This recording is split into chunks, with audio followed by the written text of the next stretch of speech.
அதாவது விஜய் வந்ததினால் நாட்டில் ஏற்பட்டிருக்கிற ஒரே ஒரு மாறுதல் சீமா அவுட். விஜய் அவர்கள் விஜய் வந்ததால் விஜய் சீமான் விஜய் out. வந்து சீமானுடைய ஓட்டை பிடிக்கிறார். இந்த ரெண்டு திராவிட இயக்கமும் வேண்டாம் என்று நினைக்கின்றவர்கள் ஒரு 10-15% இருக்கிறார்கள்.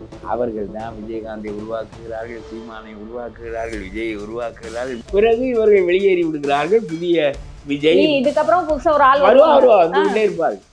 அந்த திராவிட இயக்கங்கள் போகின்றவர்கள் இந்த 12-13% வாக்குகள் மாற்று கட்சிகளுக்கு தான் விழும். துரைமுருகன் என்ன சொல்லியிருக்காரு? நான் ஸ்டாலினுக்கு சேவை செய்வேன், உதயநிதிக்கு சேவை செய்வேன், இன்பநிதிக்கும் சேவை செய்துவிட்டு தான் போயின்னு இருக்காரு. எவ்வளவு பெரிய விசுவாசம்! என்ன இந்த விசுவாசம்? காட்பாட்டில் உள்ள மலையை தவிர வேற எல்லாத்தையும் வளைச்சிட்டாரு. அது திமுகவால் தான் நடந்துச்சு. திருமாவளவன் சும்மா எனக்கு மன்னர்களே பிடிக்காதுன்னு ஆரிய படை இழந்த நெஞ்சடியை விட சிறந்த மனிதனை எங்கே போய் பார்ப்பேன்? கரிகால் பருவத்தான விட சிறந்த மனிதனை எங்கே போய் பார்ப்பேன்? எனக்கு மன்னர்களையே பிடிக்காது, எவனையும் பிடிக்காது. எல்லாரும் ஆதிக்கம் செலுத்தினாங்க. என்ன ஆதிக்கம் செலுத்தினேன்? அதிகாரம் என்பதே ஆதிக்கம் தான். நீ பார்லிமெண்ட் மெம்பராக இருக்கியது ஆதிக்கம் தான். ஆனால் இதில் ரொம்ப பிரமாதமான திட்டம் கொண்டாந்தவர் ஸ்டாலின் தான். 1.25 கோடி வீடுகளுக்கு போயிட்டார். போயிட்டு 50,000 மகளிரை சம்பளம் கொடுத்து ஏற்பாடு செஞ்சு அதுக்கு ஒரு 50 கோடி செலவழித்து உங்களுடைய கனவு என்னன்னு கேட்டால் ஒருத்தன் வந்து சொன்னானா, ஒரு புகழ்பெற்ற நடிகை ஒரு நாளைக்கு இருக்கணுங்கிறது தான் என்னுடைய கனவுன்னா ஏற்பாடு செய்ய போதுதான் இந்த அரசு கேட்குறேன் நான். இந்த எலெக்ஷனை பார்த்தா ஒரு மாதிரியா இருக்கு. பாமகலையும் வந்துட்டு அன்புமணி அவர் வந்து எலெக்ஷன் நிக்க மாட்டேன்னு சொல்லிட்டாரு. டிடிவி தினகரன் ஐயா அவர்கள் நிக்க மாட்டேன் அப்படின்னு சொல்லிட்டு நிக்க மாட்டேன்னு சொல்லிட்டாரு. அன்புமணி நிக்கலையா? அன்புமணி அவர்களும் நிக்கல. இந்த மாதிரி பெரிய பெரிய ஆட்கள்லாம் நிக்கல அப்படின்னு சொல்லி பின்வாங்கும் போது அரசியல் களம் என்னவாக இருக்கும்? என்ன மாதிரியான மாற்றம் நினைத்துக்கலாம்? அந்த சீமானோட எல்லாம் போய் அரசியல் பண்றதுக்கு நாம நின்று என்ன பண்ண போறோம்? ஆடு மாடுகளுக்கு மாநாடு நடத்தி கொண்டு அவர் ஒரு அரசியல். இது அதாவது விஜய் வந்ததினால் நாட்டில் ஏற்பட்டிருக்கிற ஒரே ஒரு மாறுதல் சீமா அவுட். விஜய் வந்து சீமானுடைய ஓட்டை பிடிக்கிறார். அவ்வளவுதானே தவிர பிறருடைய ஓட்டையெல்லாம் முடுங்குவார் என்பதற்கான ஆதாரம் என்னிடம் இல்லை. ஏன்னா அவர் ஒரு உடல் கூட்டம். இந்த நாட்டுல வந்து 12%, 13% ஓட்டு அலையுது. 50 ஆண்டுகளா அலையுது. அந்த ஓட்டு விஜயகாந்துக்கு போணுச்சு. சரியா?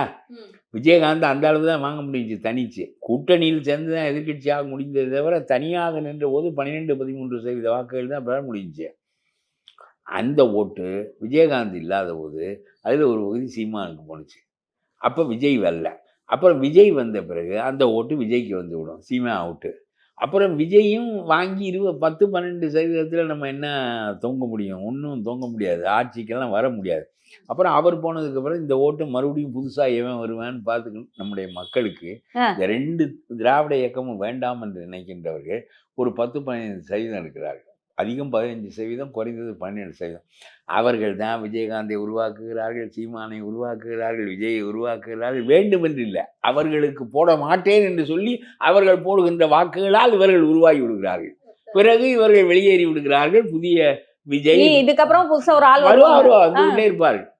அந்த திராவிட இயக்கங்கள் போகின்றவர்கள் இந்த 12-13% வாக்குகள் மாற்று கட்சிகளுக்கு தான் விழும். ஓகே. ஏடிஎம்கேல பார்த்தா எப்ப பார்த்தாலும் ஒரு குழப்பம் போய்கிட்டே இருக்கு. ஓபிஎஸ் ஐயா ஒரு விஷயம் சொல்றாரு, இபிஎஸ் ஐயா ஒரு விஷயம் சொல்றாரு. நாங்க அதுல ஒரு வலுவான தலைவரே இல்ல. எதை நோக்கி அந்த ஏடிஎம்கே போகுதுன்னு தெரியாம சொல்லுவதற்கு, அதாவது நம்முடைய ஸ்டாலின் என்ன செய்வாரு, அதாவது மோடியை பற்றி தான் பேசுவார், பாரதிய ஜனதா கட்சியை பற்றி தான் பேசுவார். இப்போ அவர் என்ன முதலமைச்சருக்காக நிற்கிறார் மோடி. இப்போ எடப்பாடி வர வேண்டும், எடப்பாடி தான் வரப்போகிறார். பிஜேபி துணை கட்சி தான். பிஜேபிக்கு எத்தனை இடங்கள் கொடுக்க அமைதியாக செய்வார் எடப்பாடி. பதற்றப்பட மாட்டார். இவங்க என்னதான் நீ கோழை என்பார்கள், அடிமை என்பார்கள், என்ன பிஜேபியினுடைய வால் என்பார்கள், தோல் என்பார்கள், என்ன சொன்னாலும் அவர் வாட்டுக்கு அவருடைய வேலையை செய்து கொண்டிருப்பார். அவருடைய கட்டமைப்பை இவர்களால் குலைக்க முடியவில்லை. ஓபிஎஸ் வெளியேறினார். ஓபிஎஸ் தன்னந்தனியாக போயிட்டார். அவருடைய கட்சியில் இருந்தவரெல்லாம் கொஞ்சம் பேர் திமுகவுக்கு போயிட்டான், கொஞ்சம் பேர் இவர்கிட்டே வந்துட்டான். ஏடிஎம்கே தருமர் எம்பியெல்லாம் வந்துட்டார். அதே மாதிரி இப்போ ஏன் வந்து சின்னம்மா, ஓபிஎஸ் இவர்களெல்லாம் கட்சியில் சேர்த்து கொள்ள மறுக்கிறார் என்றால், தினகரன் கூட்டணி ஆகிட்டார், அது பேச்சில்லை. இவர்களும் கூட்டணி ஆகலாம். சின்னம்மாவும் ஒரு கட்சி வைத்து கூட்டணி ஆனால் ஒப்புக்கொள்வார்கள். அது அதிமுக தானே, எம்ஜிஆர் வெளிவந்தவர்கள் தானே. ஆனால் கட்சிக்குள்ளவர்களை விட்டால் மீண்டும் கட்சி 4 கூட்டமாக நடக்கும். ஏன்னா இப்போ ஒரு கூட்டம் ஆளுக்கு ஒரு நான் சொல்றதை கேளு, நீ சொல்றதை இப்போ கேளு. ஆளுக்கு ஒரு இப்போ எடப்பாடி ஒருத்தர் தலைமை, ஒரு தலைமைக்கு கீழே கட்டுப்பட்டு இந்த கட்சி நடக்குது. இவர்கள்லாம் வந்து விட்டால் ஆளுக்கு ஒரு தலைமை, ஆளுக்கு ஒரு கூட்டம், ஆளுக்கு ஒரு கட்சி, ஒரு கட்சிக்குள் 4 கட்சி நடக்கும். அதனால அவர் விட மாட்டேங்கிறார் அப்படின்னு நான் நினைக்கிறேன். இப்போ ஓபிஎஸ் விட்டா உள்ள வந்தா என்ன சும்மா வந்துருப்பாரா? என்ன பண்ணுவாரு? ஈரோடு மாவட்ட செயலாளர் மாதிரி பேசாம இருப்பாரா? ஒரு உள்ள வந்தோடனே கொஞ்சம் ஆள் சேர்ப்பாரு. அப்புறம் வந்து நான் என்ன 2வது இந்த தருமரை நிறுத்துறதுலான்னு சண்டை போட்டாங்க. ராமநாதபுரம் தருமரை இவர் வந்து பரிந்துரைத்தார். அது என்னது, நீங்க ஒன்று கொடுத்தா நான் ஒன்று கொடுப்பேன்னாரு. நீங்க ஒரு ஆளை எம்பி ஆகுனா நான் ஒரு ஆளை எம்பி ஆகுவேன், உங்களுக்கு வி ஆர் ஈக்குவல் அப்படின்னாரு ஓபிஎஸ். தருமரை ஆக்கியாச்சு, சண்டை ஆரம்பமாயிடுச்சு. இப்படியே போனால் தலைமைக்கு ஒரு மதிப்பு இல்லாமல் போயிடும். தலைமை எல்லா இடமும் கலந்து தருமரை ஆவதினால் எடப்பாடிக்கு என்ன இருக்குது? எடப்பாடி மகனாக ஆகிறார், அது ஒன்றும் இல்லை. இந்த 4 கட்சியாக நடந்தது இப்போ கடைசியில் ஒரு கட்சி ஆகிவிட்டது. இந்த ஒரு கட்சியில் கூட்டணி சேர்க்க வேண்டுமே தவிர நீ ஒரு கட்சிக்குள்ள விட்டால் ஒரு கட்சி மறுபடியும் 4 கட்சி ஆகும், இந்த மாதிரி ஆகிடும். சரி, இப்போ இவங்க இபிஎஸ் இப்போ திமுகவையெல்லாம் பெரிய கருவூலம் அதை மகன் கையில் கொடுத்துட்டார். யாரெல்லாம் மகனுக்கு இடையூறாக இருப்பானோ அவனையெல்லாம் ஏற்கனவே நீக்கிட்டார். வைகோவை விரட்டிட்டாரு. அதுக்கு முன்னாடி இருந்த எல்லா தலைவர்களையும் விரட்டி. இது உண்மைதானாயா? அதான், அது உண்மைதான். அதுக்கப்புறம் வந்து யார் வந்து ஐயா என்னன்னு வாழை 2 ஆட்ட வேண்டியது, ஒரு ரொட்டி துண்டு போட்டதுன்னா வாழை சுரட்டிக்க வேண்டியது அப்படிங்கிற துரைமுருகன் மாதிரியான ஆட்கள் தான் எஞ்சி நின்றாங்க. கேள்வி கேட்க விடாம பண்றாங்க. கேள்வி கேட்காத ஆட்கள். வாழை ஆட்டினால் கருணாநிதிக்கு தெரியும் வாழை அது ரொம்ப ஆட்டுது, ஒரு ரஸ்க்கு போடணும், ஒரு ரஸ்க்கு போடுவார். நம்முடைய துரைமுருகன் பேசாமல் இருப்பார். துரைமுருகன் என்ன சொல்லியிருக்காரு? நான் ஸ்டாலினுக்கு சேவை செய்வேன், உதயநிதிக்கு சேவை செய்வேன், இன்ப நிதிக்கும் சேவை செய்து கொண்டு தான் போவேன் இருக்காரு. எவ்வளவு பெருசு! முன்ன அப்புறம் பின்னாடி வர அரசியல அவர் சொல்லிட்டாரு. எவ்வளவு என்ன நடக்க போகுது? எவ்வளவு பெரிய விசுவாசம், எவ்வளவு பெரிய விசுவாசம்! என்ன இந்த விசுவாசம்? காட்பாட்டில் உள்ள மலையை தவிர வேற எல்லாத்தையும் வளைச்சிட்டாரு. அது திமுகவால தான் நடந்துச்சு. அவர் எப்போது சொல்வார், நெகம் முளைத்த நாளாக நான் திமுகவிலே இருக்கிறேன். இது என்ன பெருமை? நெகம் முளைச்ச நாளாக திமுகவில் இருந்ததுனால தான் காட்பாடியே உங்கள் கைக்கு வந்துருச்சு, மலையை தவிர. இது ஒரு சிறப்பா என்று கேட்கிறேன். நெகம் முளைத்த நாளாக இந்தந்த கொள்கைகள் காரணமாக இருக்கிறேன். இந்த கட்சியில் நான் இல்லாவிட்டால் இந்தந்த கொள்கைகள் தவறி போய் சொல்லு. ஈழம் அழிஞ்சிச்சு திமுகவால். ஆனால் அந்த கட்சியிலே தான் இருக்கிறேன். பெருமையா? நானாக இருந்தால் எதிர்த்து தான் நிற்பேன். நீ என்னையா ஈழத்தை அழிக்கிற, நீ திராவிட இயக்கம் வைத்துக்கொண்டு ஈழத்தை அழிக்கிறாய் என்று எதிர்த்து தான் நிற்பேன். நான் எதிர்த்து தான் எழுதினேன். எதிர்த்து தான் எழுதினேன். ஆகவே நான் அப்புறம் எத்தனையோ தவறுகள் நடந்தன, ஊழல் வழக்குகள், மற்றவை, நெருக்கடி நிலையில் இந்திரா காந்தி இவர்களை போட்டு ஒடுக்கியது, பிறகு இந்திரா காந்தி இவர்கள் கூட்டு சேர்ந்து எல்லா நிலைகளிலும் என்ன போற்றி திருவகவல் பாடிக்கொண்டு அந்த கட்சியிலே இருந்து பல முறை மந்திரியாக ஆகி பல முறை எம்எல்ஏயாக ஆகி காட்பாடியை வளைத்து, பிறகு காட்பாடியில் அவருக்கு தேவைப்படுகின்ற இடம் கொஞ்சம்தான். அவ்வளவு பெரிய காட்பாடி தேவையில்லை, ஒருத்தனுக்கும் தேவையில்லை. ஒருத்தருக்கு சிந்திக்க தெரியலே. வாழ்வின் பயன் என்ன என்று சிந்தித்தால் இந்த வேலை செய்ய மாட்டான். நமக்கு வயிற்றுக்கு சோறிட வேண்டும், வாழும் மனிதருக்கெல்லாம் என்று பாரதி சொன்னவர். வயிற்றுக்கு சோறு வேண்டும், உடை வேண்டும், சினிமா இருக்கிறதுக்கு இடம் வேண்டும், அப்புறம் கட்டிக்கிறதுக்கு ஒரு பொண்டாட்டி வேண்டும், ஒரு அன்பு செலுத்துவதற்கு. இதெல்லாம் ரொம்ப குறைஞ்ச தேவை. இவங்க உலகத்தையே வளைச்சி அடித்து என்ன பெரிய அரண்மனைகளை கட்டி கோபுரங்களை உருவாக்கி ஒன்றும் இல்லைடா, நீ சைஃபராக போட்டு பேங்கில் வச்சுருக்க பணம் அல்லது ஒழிச்சு வச்சுருக்க பணமெல்லாம் அங்கேயே இருக்கு, நீ போயிடுவேன். அது தெரியணும்ல உனக்கு. நாட்டில் வந்து மெய்யறிவு இருந்துச்சு தமிழ்நாட்டில்.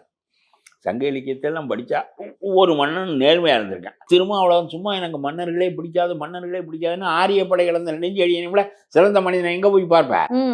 கரிகால் பருவத்தானை விட சிறந்த மனிதனை எங்கே போய் பார்ப்பேன்? எனக்கு மன்னர்களையோ பிடிக்காது, எவனையும் பிடிக்காது, எல்லாரும் ஆதிக்கம் செலுத்தினாங்க. என்ன ஆதிக்கம் செலுத்தினேன்? அதிகாரம் என்பதே ஆதிக்கம் தான். நீ பார்லிமெண்ட் மெம்பராக இருக்கிய, அது ஆதிக்கம் தான். அது ஆதிக்கம் இல்லையா? அது பவர். நீ உனக்கு தனி விமானம், உனக்கு தனி ரயில் பெட்டி, உனக்கு எல்லாம் நடக்குது, சௌரியமாக பெரிய காரில் போகிற அதிகாரம். என்ன இதெல்லாம் பேசி சும்மா வெட்டி பேச்சு தினம் பேசிக்கொண்டே இருக்க முடியாது. ராஜராஜ சோழனின் பேர் தமிழில். ராஜராஜ சோழன் பெருவுடையார் கோயிலை உருவாக்கினான். அந்த கோயிலை உருவாக்குவதற்கு பல ஆண்டுகள் ஆன போது பல 1000 மக்கள் வேலை பெற்றார்கள். பிறகு அந்த பெருவுடையார் கோயிலுக்கு நெய் அளிப்பதற்காக ஆடுகளை அளித்தான், மாடுகளை அளித்தான். அதெல்லாம் சினிமா கொடுத்து இவ்வளவு நிபந்தம் அதுக்கு. கோயிலுக்கு நீ வந்து நெய் செலுத்தணும், நீ வந்து பால் செலுத்தணும், நீ செய்யணும், இதுக்கெல்லாம் மாடு நான் தர்றேன். அது எவ்வளவு வேலை வாய்ப்புகளை உருவாக்கி எப்படியெல்லாம் வந்து அந்த சோழ பேரரசை கொண்டு செலுத்தியிருக்கான். அவன் ஆதிக்கம் செலுத்துகிறான். கடாரத்தை வென்றான், கலிங்கத்தை வென்றான். கலிங்கங்கிறது ஒரிசா, கடாரங்கிறது மலையா, சரியா? இதெல்லாம் இதுக்கு போய் வெல்லணும். இந்த ட்ரம்ப் வெனின்சுலாவை வென்றது மாதிரி அது சரியில்லை தான். ஆனால் அவ்வளோதெல்லாம் என்னடா நீங்கள்லாம் அசோகனாக இருக்கிய, பெரிய திருமாவளவனுக்கு அசோகனுடைய சிந்தனை தான் இருக்கான்னு கேட்குறேன். எல்லா மன்னனும் இதை தான் செஞ்சான். போவேன், படையெடுப்பேன், அங்கே இருக்க சொத்தை கொண்டு வந்துடுவேன். நம்ம ஊரில் வந்து பெரிய கோயில் கட்டி குளம் கட்டி, சரி அவன் வீராணம் ஏரி கட்டினானே 1000 ஆண்டு பயன்படுக்குது, கல்லணை கட்டினானே 2000 ஆண்டு விவசாயம் நடக்கிறது, நம்ம எல்லாரும் சாப்பிட்டு கொண்டு இருக்கிறோமே, அதையெல்லாம் பேச மாட்டியா? மன்னர்களையெல்லாம் எனக்கு பிடிக்காது. இதெல்லாம் சும்மா வெட்டி பேச்சு அரசியலில் பேசிக்கொண்டு இந்த பத்திரிக்கைக்காரன் இவர்கள் பேசுவதைத்தான் போடுகிறானே தவிர நம்ம எவ்வளவு அறிவாக பேசினாலும் செவத்தில் போய் முட்டிக்கினாலும் போடுறானா? அதான் ஐயா. இன்னொரு விஷயம் என்னன்னா, இப்ப அரசியல் நிலைப்பாடு அப்படிங்கறது பார்த்தா ஒண்ணுமே புரியல. ஆளுக்கு ஒரு பக்கம் அவங்கவுங்க நிலைப்பாடு சொல்லிட்டு அவங்கவுங்களா பேசிட்டு போயிடுறாங்க. ஆளுக்கு ஒரு மாநாடு நடத்துறாங்க, வாரத்துக்கு ஒரு மாநாடு, மகளிர் மாநாடு, அந்த மாநாடு, இந்த மாநாடு, இந்த பொதுக்கட்சி கூட்டம். ரொம்ப பிரமாதமான திட்டம் கொண்டாந்தவர் ஸ்டாலின் தான். 1.5 கோடி வீடுகளுக்கு போயிட்டார்.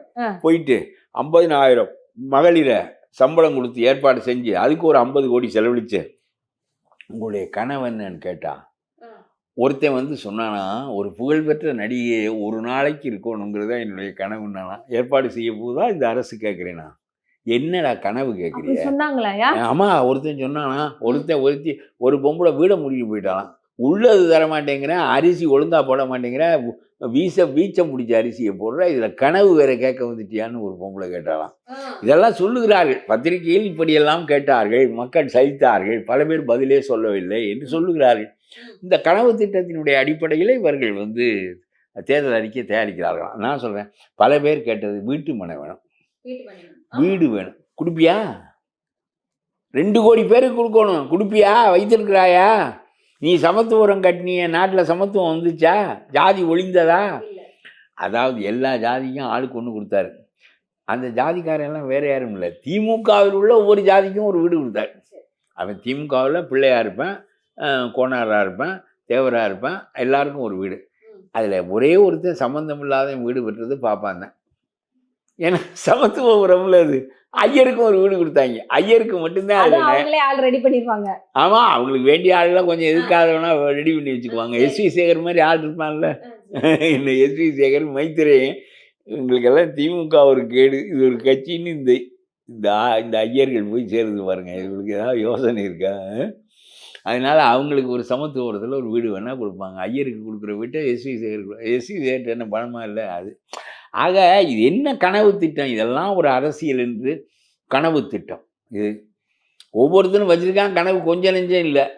அப்போ ஆமா ஆமா ஆமா, ஒரே நடிகை 100 பேர் சொல்லுவேன், என்னுடைய கனவில் வந்தால் ஏற்பாடு செய்ய முடியுமா என்று கேட்பான். என்ன இதெல்லாம் ஒரு அரசியல்? நீ ஒழுங்கா அவிசல் இல்லாத அரிசி போட மாட்டேங்கிற, உங்கள்கிட்ட அரிசியை பல பேர் மாட்டுக்கு தான் பயன்படுத்துகிறேன், இதெல்லாம் உனக்கு செய்ய முடியலை. பள்ளிக்கூடத்தில் இருக்க வாத்தியார்களுக்கு சாப்பாடு போடுற, பலகாரம் கொடுக்குற, பள்ளிக்கூடத்தில் இருக்க வாத்தியார்களுக்கு நீ டெம்பரரியாக வச்சு 15,000 சம்பளம் கொடுக்குற. அவன் எல்லாம் 20 வருஷமாக இருக்கேன், சாகுறேன். துப்புரவு பணியாளர், நர்ஸு, கண்டக்டர், டிரைவர், ஒருத்தனுக்கும் சம்பளம் கொடுக்குறதில்ல. இதை கம்யூனிஸ்ட் கட்சி கேட்கறதில்ல. கேட்பான், சும்மா பேருக்கு கேட்பேன். அவனு அங்கே வந்து கொடியை பிடிச்சிக்கின்னு இவர்களுக்கெல்லாம் கொடுங்கள் என்று சொல்லுவான். 12 மணி நேரம் வேலை செய்வதற்கு ஒரு சட்டத்தை உருவாக்கிய மனிதன், பிறகு அந்த சட்டம் நிறைவேறவில்லை என்பது வேறு.